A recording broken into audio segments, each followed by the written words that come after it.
This story is titled, My Parents Secretly Forged My Signature to Secure a $180,000 loan for my sister's wedding. When I showed up, I realized they had given me the wrong address, so I made sure the wedding gets canceled. Hi everyone. Before we dive in, a quick favor. If you enjoy content like this, please hit the subscribe button. It's free, supports the channel, and makes sure you never miss out on amazing videos. Alright, let's get started. Hello everyone, this is my first time posting here, and honestly, I'm feeling a little awkward about it. Sharing personal stuff online isn't really my thing, but I've been sitting on this for a while now, and it's been eating away at me. I figured maybe putting it out here could give me some perspective or advice. So here goes nothing. A few months ago, I, 32 female, got this unexpected call from my bank. I wasn't expecting any issues with my account, so I answered without a second thought. The guy on the other end started talking about a loan application, $180,000 to be exact, that had been approved in my name. For a second, I didn't even process what he was saying. I thought it had to be a scam or some kind of mix-up. I mean, $180,000? That's not pocket change. I asked him to repeat himself, trying to figure out what he meant. He explained that the loan had been approved 2 weeks earlier and that the funds had already been released. That's when my brain went into full panic mode. I told him there must be a mistake because I'd never applied for any loan, let alone one that big. He stayed calm and asked if I wanted to dispute it. Dispute it? I didn't even know what to say. How do you dispute something you didn't even know existed? I asked him to send over all the paperwork they had on file, thinking maybe someone had stolen my identity. He agreed and emailed me the documents right away. When the email came through, I sat there staring at my laptop for what felt like an eternity. My name was on every single page. My signature was at the bottom of each document. But here's the thing. It wasn't my signature. It looked close, like someone had tried to copy it, but I could tell right away it wasn't mine. At first I thought, who would do this? I don't have enemies, and I've never been careless with my personal information. Then I noticed something on the application that made my heart sink. My parents' address was listed under the secondary contact. I don't know how to explain it, but I just knew they were involved. It felt like all the air had been sucked out of the room. Now let me get this clear. My relationship with my parents has never been perfect. Growing up, I was always in the background. My younger sister, Madison, always been the kind of person who could snap her fingers and have my parents jump into action. Money for a new hobby? Done. Extra time for some last-minute school project she forgot about? They'd drop everything. Meanwhile, I was the low-maintenance child, the one who didn't need much, or at least that's what they convinced themselves. If I asked for something, it was always met with a sigh, a lecture about responsibility, or the classic, can't you handle it on your own? And I did, because what else could I do? I learned pretty quickly that relying on them just wasn't worth the energy. Madison is 28 now, and still the reigning queen of their universe. She's engaged to Kyle, a guy who seems decent enough, and they've been planning the kind of wedding that looks straight out of a magazine. I wouldn't know all the details though, because I'm barely looped in. Madison and I don't have that close sibling bond you'd hope for. It's always been clear we're living in two different worlds. Hers, where everything is handed to her, and mine, where I have to work twice as hard to get half the recognition. Even now, she's spoiled. And I'm, well, the one they assume will figure it out no matter what.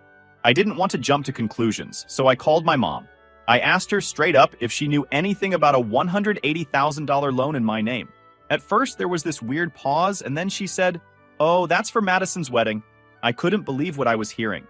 I asked her to explain, and she went into this whole thing about how Madison wanted an extravagant wedding, but didn't have the money to pay for it. My parents decided to help her out by taking out a loan, but instead of applying for it themselves, they used my name. Apparently, they thought it was easier because I had better credit. When I told her that forging my signature was a crime, she got defensive. She said, "We're family. You'd help if we asked, wouldn't you?" I couldn't even respond for a moment because I was so stunned. I told her that asking and committing fraud were two very different things. She didn't seem to care. She said they didn't want to bother me because they knew I was busy with work. Like that made it okay. Then I called my dad. I thought maybe he'd have a better explanation, but no. He was even worse. He acted like I was the one overreacting. He said, "It's for your sister. You should be happy to support her on her big day." He even added some nonsense about how this is what families do for each other. That's when I realized just how deep they were into this. They didn't even think they'd done anything wrong. In their minds, this was totally normal. I hung up before I said something I'd regret. I couldn't even find the words. My head was spinning, my pulse pounding in my ears. How do you respond to that level of ignorance? I felt sick, like the ground had been ripped out from under me. Before I could say something I'd regret, or maybe just unleash everything I was holding back. I hung up. I sat there for a long time, staring at the wall, floored by how casually they'd decided my life was theirs to gamble with. This wasn't just a mistake or a lapse in judgment. It was deliberate. They had planned it, executed it, and justified it without so much as a second thought about me. After I hung up, I learned something that just made the betrayal sting even more. Apparently, my parents had first gone to Kyle's family asking for help with the wedding costs. They'd wanted them to pitch in for the extra touches Madison had her heart set on. But Kyle's family had refused. From what I heard, they'd agreed to pay for a portion of the basics, like the catering and the venue. But they set firm limits. They weren't willing to go beyond that. And they'd made it clear that Madison and Kyle needed to live within their means. Instead of accepting that, my parents decided to take matters into their own hands. They didn't want to disappoint Madison, so they found another way to get the money. And that other way just so happened to involve my name and my credit. After that, I just sat there, trying to process everything. I didn't even know where to start. My credit was now tied to this massive loan, and if my parents or Madison missed even one payment, I'd be the one responsible. Worse, the loan contract had all these terms about repayment. If they defaulted, the bank could demand the full amount immediately. I hadn't agreed to any of this, but now my financial future was hanging by a thread. I didn't sleep much that night. I kept thinking about how my parents could do this to me. It wasn't just about the money. It was about the fact that they didn't even ask. They didn't think about how this would affect me. They just saw me as a convenient option, someone they could use to solve their problem. The next day, I contacted a lawyer. I explained everything, and they said I had a strong case, but it wouldn't be easy. Turns out, my parents had already spent most of the loan on wedding deposits and vendors, so the money was gone. The lawyer recommended starting by reporting the fraud to the bank and gathering all the documents I'd need to take legal action. It was going to be a long process, but I didn't see any other choice. I wasn't going to let this slide. As I threw myself into figuring out what to do next, between calls with my lawyer and sorting through bank documents, I barely had time to think about the wedding itself. To be honest, I assumed I wasn't invited. Why would I be, after all this? My relationship with Madison was already rocky, and now I'd confronted my parents about their fraud. An invitation seemed unlikely, but about a week before what I thought was the wedding date, I got a formal invitation in the mail. It was ridiculously fancy, embossed gold lettering on thick paper, the kind of thing that probably cost a small fortune. The venue was listed as some upscale estate about 3 hours from where I live. For a second, I thought maybe this was their way of trying to smooth things over, like sending the invitation would magically erase all the betrayal. At first, I considered skipping it. The thought of sitting through an event funded by the loan they'd stolen my name for made my blood boil. But the more I thought about it, the angrier I got. Why should I stay home? They dragged me into this mess. So why should they get the satisfaction of pretending everything was fine without me there? So, I decided to go.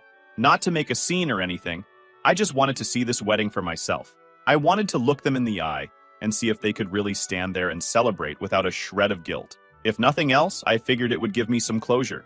The day of what I thought was the wedding, I got up early and started getting ready. I wasn't going to dress to impress, but I also didn't want to look like I didn't belong there. I threw on a decent dress, grabbed the invitation, and set off for the venue. The drive was long, but I didn't mind. It gave me time to rehearse what I might say if I ran into my parents or Madison. A dozen versions of the conversation played out in my head, each one more confrontational than the last. When I finally arrived at the address on the invitation, my stomach dropped. It wasn't a venue, it was a parking lot. An empty, run-down parking lot with cracked asphalt and weeds sprouting everywhere. There wasn't a single car in sight. No decorations, no signs of a wedding, nothing. I double-checked the invitation, thinking maybe I'd made a mistake. But no, the address matched exactly. I sat in my car for a minute, staring at the empty lot, trying to make sense of it. Had the venue changed? Was the wedding postponed? If either was true, why didn't anyone tell me? I pulled out my phone and called my mom. She picked up after a few rings, sounding distracted. When I asked what was going on, she said, "Oh, didn't Madison tell you? The date got pushed back, and we had to change the venue a few days ago." She said it so casually, like it was no big deal. I asked her for the new address, and she hesitated before adding, "You know what? The ceremony's not happening yet. There's no point in you worrying about it."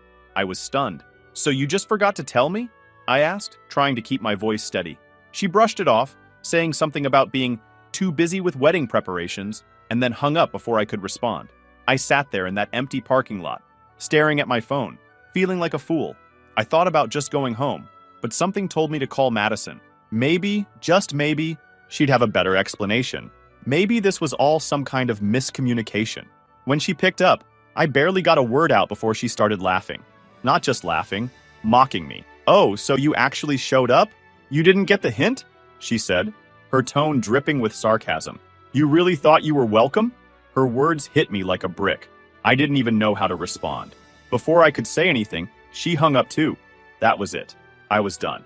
If I wasn't already furious about the loan, this pushed me over the edge. They didn't just steal my name for their fraud, they deliberately left me out, humiliated me, and then had the audacity to act like it was no big deal. When I got home, I threw the invitation in the trash and sat down to write everything out. I started listing every conversation, every interaction, every detail I could remember. My lawyer had told me to document everything, and now I understood why.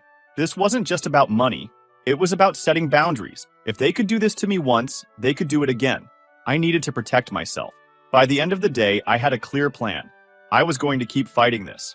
They'd made their choice, and now I was going to make mine. No more second chances, no more excuses. It was time to hold them accountable for everything they'd done. The day after the fake wedding invitation debacle, I contacted my lawyer again. I was done playing nice. The loan fraud was one thing, but deliberately misleading me and making me drive 3 hours to a dead-end address? That was a whole new level of disrespect. It was clear they didn't see me as a person with feelings or a future. I was just a tool for them to use. I also called the bank again to explain the situation in detail and asked for any additional records related to the loan. My parents weren't happy when they found out I'd hired a lawyer. My mom called me first, crying about how I was tearing the family apart. She kept saying things like, "We're your parents. We raised you. How could you do this to us?"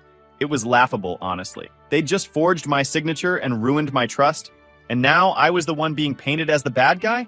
I stayed calm and told her this wasn't about hurting anyone. It was about protecting myself. She didn't care. She just kept talking about how I was blowing things out of proportion and how family should stick together. I told her, if family is so important, maybe you should have thought about that before committing fraud. That shut her up for a moment, but it didn't last. My dad called me right after, and he was much angrier. He started yelling about how I was being rude and how Madison deserved the wedding of her dreams. He said something like, "You're her sister. It's your duty to help her." I told him that helping someone doesn't mean sacrificing your future for them, especially when you're not even asked. The calls didn't stop there. Over the next few days, I heard from cousins, aunts, and even a few family friends. Apparently, my parents had started spreading the word that I was suing them out of greed.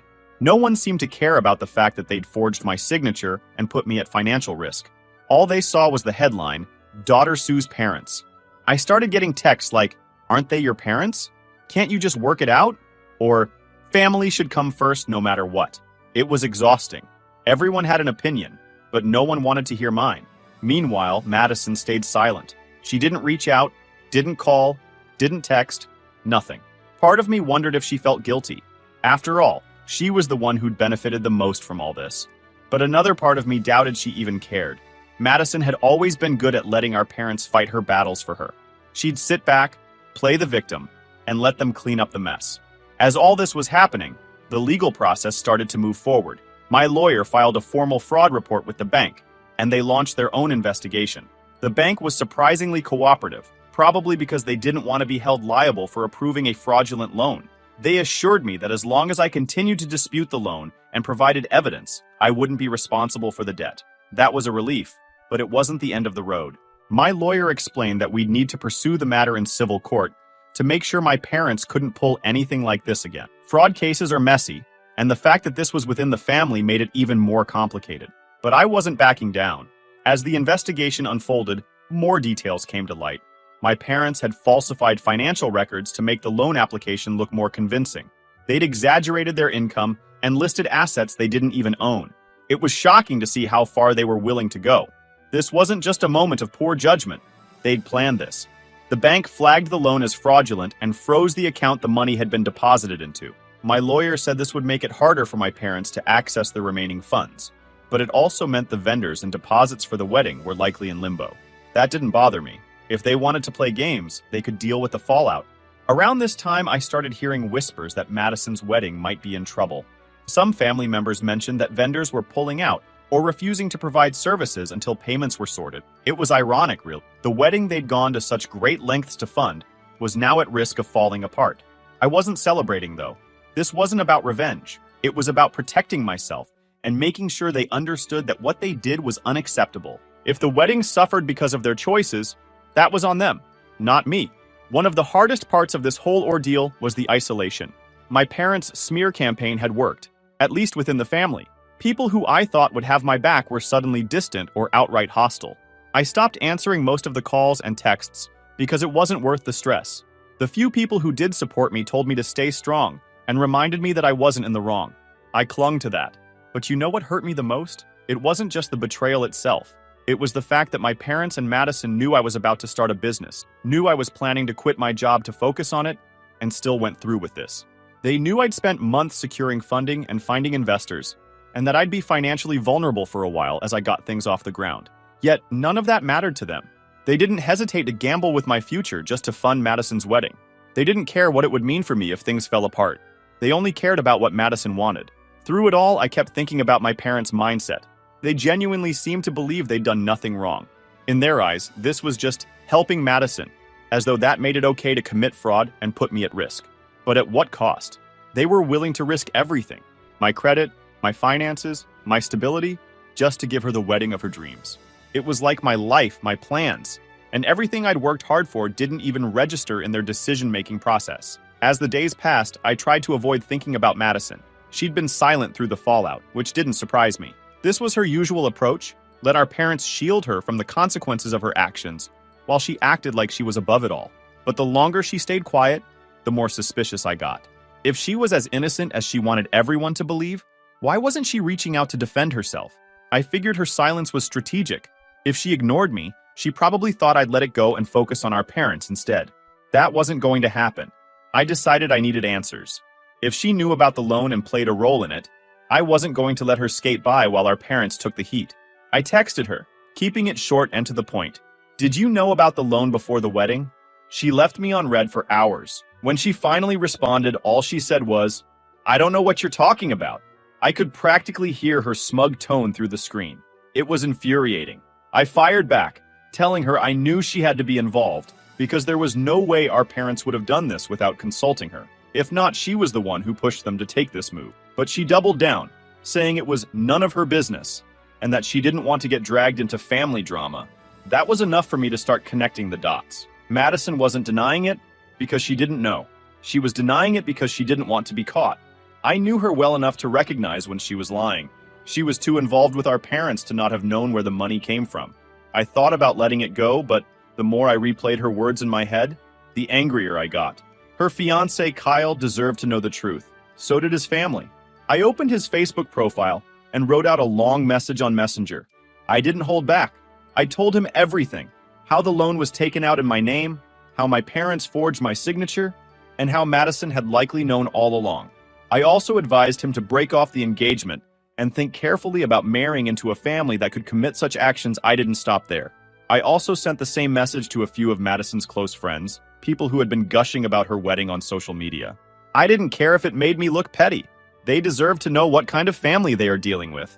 But deep down, I couldn't help but wonder if I had gone too far. But I really wanted to find out if my sister knew about the loan. Madison had built her life on the backs of other people's sacrifices, and it was time for her to face the consequences. Within a day, I started hearing whispers through mutual friends that Kyle had confronted Madison about the loan. Apparently, she tried to play dumb at first, but when he pressed her, she cracked. She admitted she'd known about the loan from the beginning. Not only that, but she'd even encouraged our parents to go through with it because she didn't want to be stuck with the wedding costs. Hearing that was both validating and infuriating. I'd suspected she was involved, but knowing she had actively encouraged it made my blood boil. She knew how much this would hurt me, and she didn't care. All that mattered to her was getting her dream wedding, no matter the cost. It didn't take long for Kyle to call off the engagement. He wasn't the type to tolerate dishonesty, and Madison's actions clearly crossed a line for him. From what I heard, he told her that if she could lie about something this big, he couldn't trust her in a marriage. His family backed him up, cutting ties with Madison completely. When my parents found out, they started begging me. They called nonstop, pleading for me to fix things and take back what I had said. My mom kept saying, "We can still fix this if you just undo the damage," and tried to guilt me into believing I'd overreacted. When begging didn't work, their tone shifted to anger. They accused me of destroying Madison's life. My dad yelled that I'd humiliated her and ruined everything they had worked so hard to give her. "You've torn this family apart," he said, blaming me for the fallout. My mom doubled down, saying, "How is she supposed to recover from this? You've betrayed your own sister." When I stood firm, they turned it into a personal attack. My mom accused me of being jealous of Madison, saying, "You've always had a problem with her. This is just you trying to ruin her happiness. Her wedding matters more than your already failed business." Their masks were tearing up. You know the real truth of people when they are most angry. Then Madison finally decided to contact me. I answered, and she immediately launched into a tirade. She blamed me for everything. Her engagement falling apart, her wedding being canceled, even the tension between our parents and me. "You ruined my life," she said. "If you hadn't been such a bitch, none of this would have happened." I couldn't believe her audacity. I reminded her that she'd been part of the plan from the start, that she knew the loan was fraudulent and didn't care how it affected me. She denied it at first, but when I pressed her, she admitted it. "I thought it would be fine," she said. "I didn't think the bank would contact you. I figured we could keep it quiet until after the wedding. But you blew up everything? Are you happy now?" Her words hit me like a slap. She didn't even try to justify what she'd done. She just assumed it wouldn't matter because she thought she'd get away with it. I told her that her lack of foresight wasn't my problem, and that she needed to take responsibility for her actions. She fired back, calling me a terrible sister, and accusing me of sabotaging her life out of jealousy. Exactly what my mom said. Obviously, she fills their heads with her nonsense. That was the last straw for me. I told her that if anyone had sabotaged her life, it was her. She made the decision to involve herself in the fraud. She made the decision to lie to her fiancé and her friends. I wasn't going to take the blame for her choices. After that, she hung up on me. I haven't heard from her since. In the days that followed, Madison moved out of her apartment and in with a friend. From what I've gathered, her life has been a mess ever since Kyle left her. She's been posting vague, useless messages on social media about betrayal and family loyalty, clearly aimed at me. I've ignored them. I'm not interested in engaging with her games anymore. After Madison's meltdown, things went quiet. Too quiet, honestly. For weeks, I didn't hear a word from her or my parents. The silence wasn't comforting, though. It felt like the calm before a storm. My lawyer had warned me that things might escalate as the bank's fraud investigation progressed, so I stayed prepared. Every text, email, and document was neatly saved and ready to go. One afternoon, my lawyer called with an update. The bank's investigation had confirmed everything on my end: the forged signature, the fabricated income documents, the unauthorized loan application. They assured me that I wouldn't be held responsible for any payments. That was a huge relief. At least I didn't have to worry about my credit being tanked any further. But my parents weren't off the hook. The bank had flagged their actions as fraud and reported it to the authorities. The legal system doesn't take lightly to forge documents and $180,000 disappearing into thin air. My lawyer explained that while the bank was pursuing criminal charges, I still had the option to file a civil suit against my parents. It wouldn't just be about the money.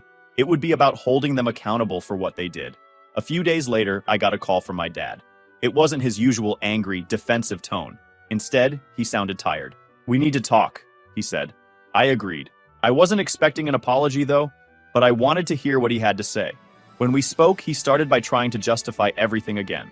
"We only did this because we wanted to help Madison," he said. "We didn't think it would get this far." I stopped him there. "You didn't think it would get this far because you didn't think I'd find out," I told him. "That's not an excuse." He sighed and told me they'd talk to a lawyer of their own. They wanted to settle. If I agreed to drop the civil suit, they'd pay me a lump sum of money as compensation for the damage they'd caused. He didn't give me a number right away, but he said it would be substantial. I didn't respond immediately. On one hand, a settlement could resolve things quickly and give me the resources to rebuild. On the other hand, it felt like letting them off easy. They'd betrayed me in such a deep, deliberate way, and part of me wanted to see them face the full consequences. But I knew dragging this out in court would take time, money, and emotional energy I wasn't sure I had. My lawyer and I went over the offer in detail once they formally submitted it. It was a significant amount, enough to cover the damage to my finances, and help me jumpstart my plans for a business. But it wasn't just about the money. Accepting the settlement meant I'd have to agree not to pursue any further legal action against them. It was a clean break, legally speaking, but it didn't feel clean emotional. I spent days weighing my options. I thought about all the plans I'd put on hold because of this mess. Starting a business had been my dream for years, but the loan and the potential legal battle had derailed everything. The settlement money would allow me to finally focus on building something for myself, free from the financial stress my parents had caused. At the same time, I felt conflicted. Would accepting the settlement send the wrong message? Would it make my parents think I'd forgiven them? The betrayal was still fresh, and I didn't want them to believe that money could erase what they'd done. But my lawyer reminded me that this wasn't about forgiveness. It was about practical solutions. The settlement wasn't a favor.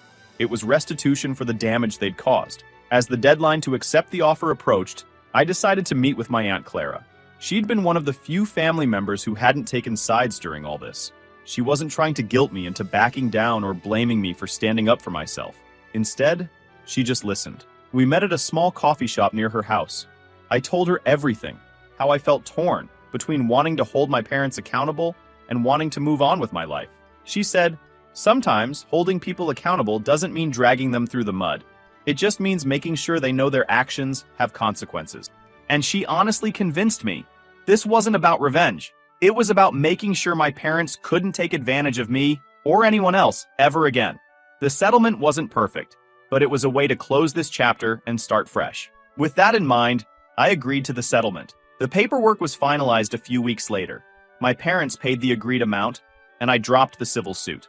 It wasn't an easy decision, but it felt like the right one. The money gave me the freedom to start focusing on my future, and the legal agreement ensured they couldn't pull something like this again. But even with the settlement in place, things weren't magically fixed. My relationship with my parents was beyond repair. They'd made their choices, and I'd made mine. We were still technically family, but it didn't feel that way anymore. The trust was gone, and I didn't see a path to rebuilding it. The settlement also didn't erase the lingering tension with the rest of the family. Some relatives were supportive, telling me I'd done the right thing, while others accused me of being too harsh. I stopped engaging with those who wanted to lecture me about family loyalty. I'd had enough of that guilt-tripping nonsense to last a lifetime. As for Madison, she stayed out of the settlement entirely. I don't know if it was because she didn't care or because our parents told her to back off. Either way, I wasn't interested in hearing from her. She'd made her choices, and I had no intention of letting her back into my life. In the end, I came to terms with something that was hard to accept. I couldn't change what my parents or Madison had done, but I could control how I chose to move forward. Letting go didn't mean forgiving them or pretending their betrayal didn't hurt. It meant refusing to let their choices define me anymore. They'd made their decisions, and now it was up to me to reclaim my life. I am now focusing entirely on my business. Using the settlement money, I was finally able to kickstart the dream I'd been putting off for years. Every small milestone felt like a victory. For once, I wasn't tied down by anyone else's expectations or chaos. I was building something entirely on my own. But I won't lie, it hasn't been easy. Some days, the anger and hurt still creep in, and I catch myself replaying everything in my head. I think about how much they took from me, how easily they dismissed my plans and dreams as if they didn't matter. And yet, those moments are becoming fewer and farther between. Every time I hit a new milestone or take another step forward, I remind myself how far I've come. I'm no longer trapped by their expectations or weighed down by their betrayal. I'm finally living life on my own terms. As for my parents and Madison, I've stopped looking for closure from them. I know now that they'll probably never see what they did as wrong, and that's something I have to live with. It's not my job to fix them, and it's definitely not my job to carry the consequences of their decisions. They've shown me who they are, and I've chosen to move on without them. For the first time, I feel free. Free to make my own choices. Free to pursue the future I've always wanted, and free to live without constantly seeking their approval. If you've made it this far, thanks for sticking with me. Life throws some wild stuff at us, but if there's one thing I've learned, it's that you can take back control, even after the people you trust the most let you down. One step at a time, I'm proving to myself that I'm stronger than the circumstances they put me in. And that's a victory no one can take away.